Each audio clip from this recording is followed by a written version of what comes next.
Welcome to Disc Den, episode 16. Thanks for keeping up with us all these weeks. We do appreciate our fans. We love them all dearly. We love you, fans.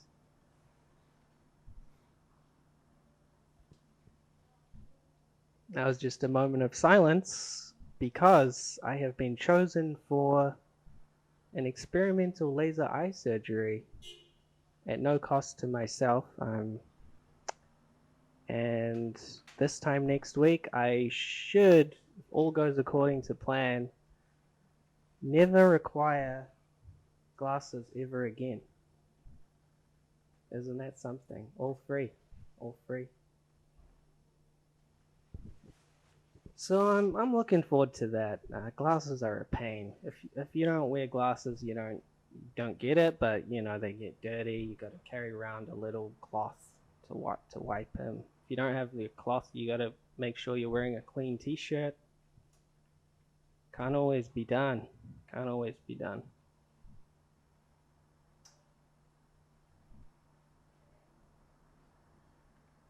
Anyway, we're talking about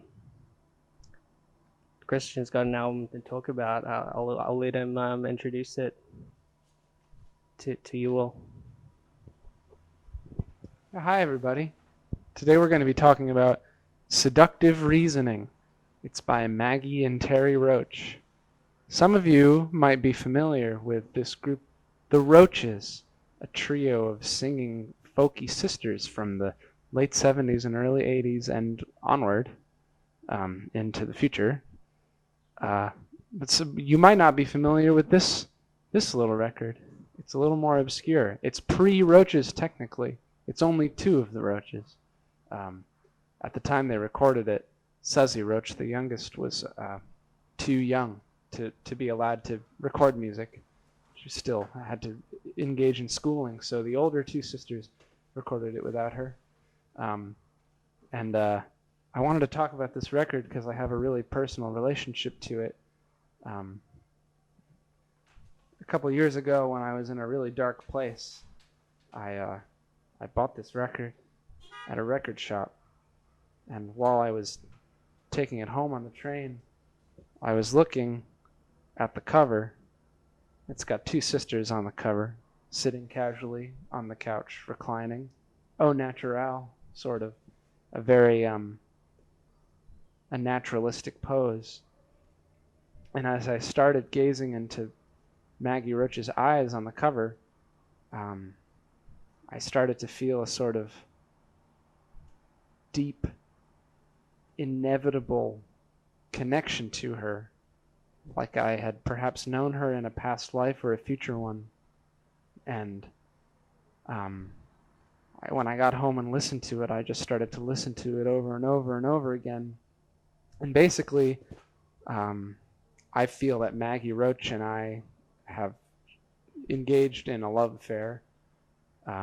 That's something that, we're not together anymore because I've moved on from that phase. Like, you can only listen to a record so many times. I had my time with the record, and now she's like a beloved ex to me, and I can still listen to her record like flipping through a photo album of beloved memories. But I wanted to talk about love because I am in love right now.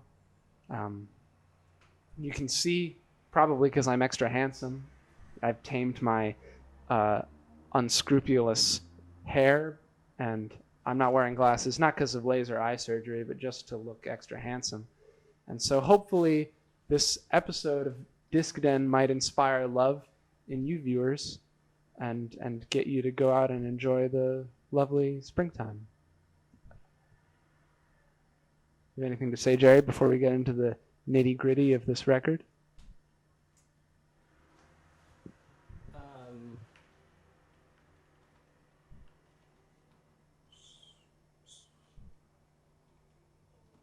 You had a love affair with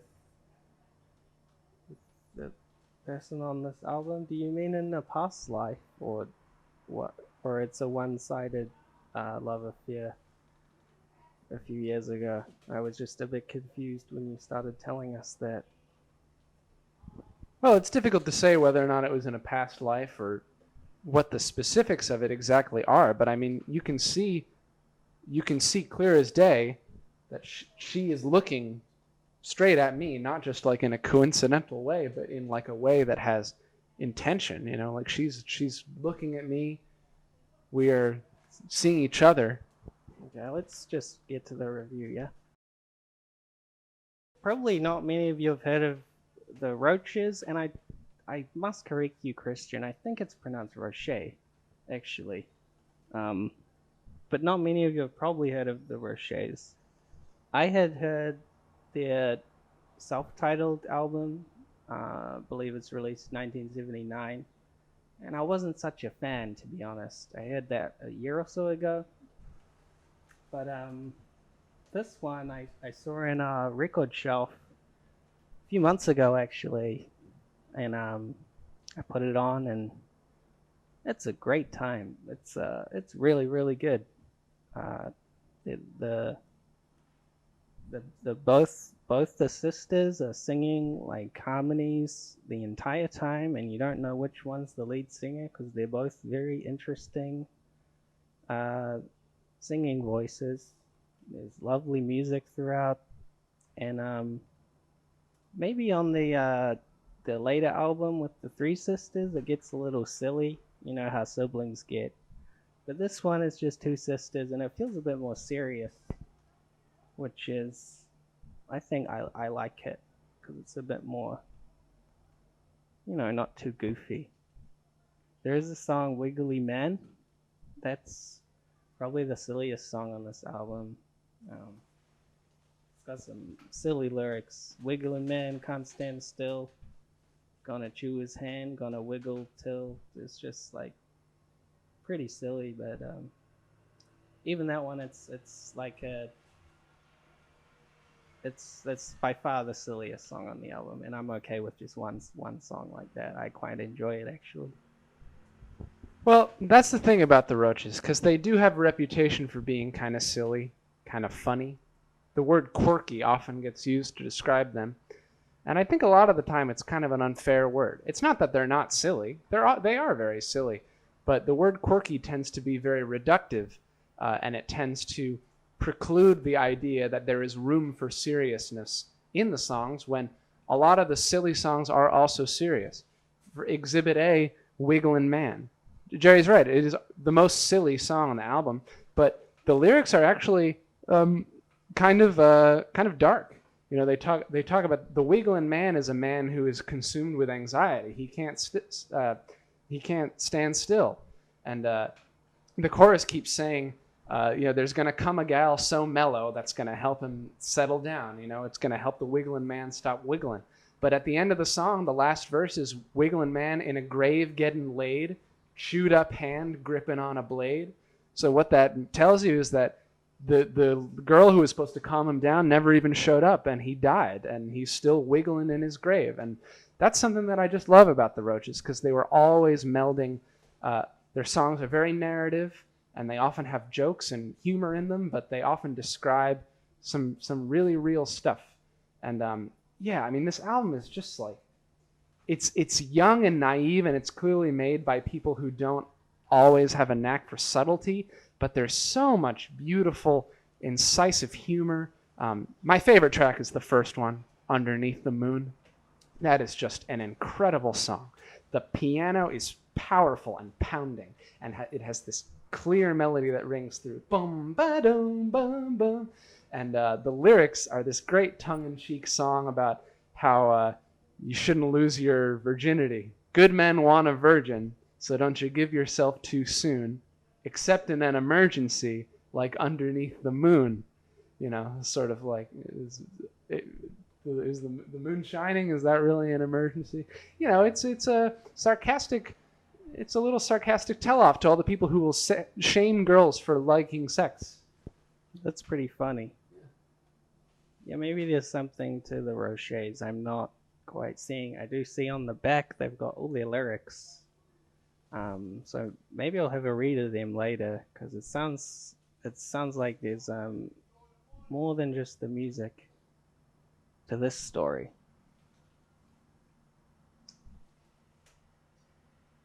I like the first song too. Also, famous Mr. Paul Simon of Simon and Garfunkel produced one of the songs on this.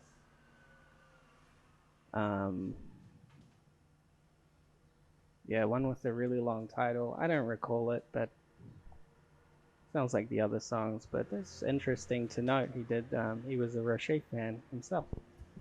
I mean, the guitar part on that song sounds, it's like a spitting image of me and Julio down by the schoolyard. It sounds like it conjures up Paul Simon instantly. Yeah, a bit of Roche's lore is that the Roche sisters were apparently taking a songwriting class taught by Paul Simon, and he liked them so much and thought they were so talented that he helped get them their little start here, which is a fun fact. Yeah, that song is good. If you emptied out all your pockets, you could not make the change. There are a couple other songs that feel a little bit helter-skelter, a little bit unfocused. Sometimes the chords, like, there's just one chord too many. Like, it feels like a young songwriter who's trying to cram all the chords in there and doesn't really know how to pare it down. I would say the song West Virginia suffers from this. The song Telephone Bill suffers from this a little bit. The songs that are more focused, Malachi's is a really excellent one about sitting in a coffee shop or an open mic and playing your songs to an empty room and feeling kind of stuck, but there also being something very wistful and beautiful about it. When they harmonize on that note in the chorus, sometimes I used to write songs for you. It's really, especially as a failed songwriter myself, you know, that song really hits home. There's a great song called The Mountain People about being a college radio DJ. I don't really know why they thought that was a worthwhile subject for a song, but it's beautiful. It has a great fiddle player, and the final vocal on that, Maggie, really belts it out when she's, where do I fly? Incredible vocals. And for someone so young, she's like a really deep alto. Like she can really hit down there, and she uses it. She's not ever trying to be like prim and pretty. She sits in that deep register, and God, I have so much respect for her as a vocalist. Terry, I gotta say, I like Terry's vocals a lot less, and I like Terry as a songwriter a lot less.